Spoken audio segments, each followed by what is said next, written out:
Hey guys, hope you all good. இன்றைக்கி Monday evening. இன்றைக்கி வந்து ஒரு லட்டு ரெசிபி தான் உங்கள் கூட ஷேர் பண்ண போகிறேன். அது என்னென்னா பூந்தி லட்டு. நான் இதை ஆல்ரெடி நிறைய டைம் பண்ணியிருக்கிறேன் வீட்டிலையே. பையனுக்கு ரொம்ப பிடிக்கும். அவனுக்கு லட்டு வெரைட்டிஸ்னால ரொம்ப பிடிக்கும். இது மட்டும் இல்லை, அவல் லட்டு, பின்ன ரவா லட்டு, இந்த லட்டு எல்லாமே அவனுக்கு ரொம்ப பிடிக்கும். ப்ரெக்னெண்ட்டாக இருக்கும்போது ஒரு சில ஃபுட்லாம் கிரேவிங்ஸாக இருக்குன்னு சொல்லுவாங்கள்ல, அந்த லிஸ்ட்டில் எனக்கு இந்த லட்டு வந்துட்டு அவ்வளோ பிடிக்கும். ஆஃப்டர் 9 மந்த்லாம் வந்துட்டு நான் டெய்லி 2 லட்டாச்சு சாப்பிட்ருவேன். அதனால் என்னமோ தெரியல, இவன் லட்டெல்லாம் வந்துட்டு சூப்பராக சாப்பிட்றான். அவனோட ஃபேவரட் ஒன்றுன்னு கூட சொல்லலாம். அதுக்காக தான் வந்துட்டு செஞ்சுருந்தேன், அவனுக்கு ஸ்கூலுக்கு ஸ்நாக்ஸ் கொடுத்து விட்றதுக்காக.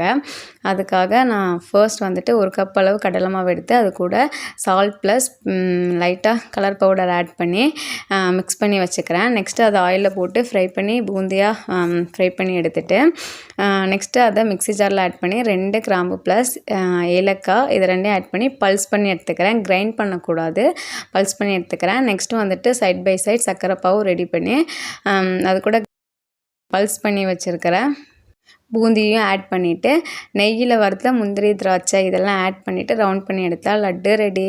பார்க்கவே எவ்வளோ டெம்டிங்காக இருக்குன்னு பாருங்கள். டியூஷனுக்கு வர பசங்களும் சாப்பிட்டு சூப்பராக இருக்குன்னு சொன்னாங்க. நெக்ஸ்ட் டே லஞ்ச் பாக்ஸ்க்கு வந்துட்டு லெமன் சாப்பாடு, பின்ன முட்டைகோஸ் பொரியல், பின்ன அவனுக்கு பிடிச்ச லட்டும் வச்சு பேக் பண்ணிட்டேன். பாய், நெக்ஸ்ட் வீடியோவில் பார்க்கலாம்.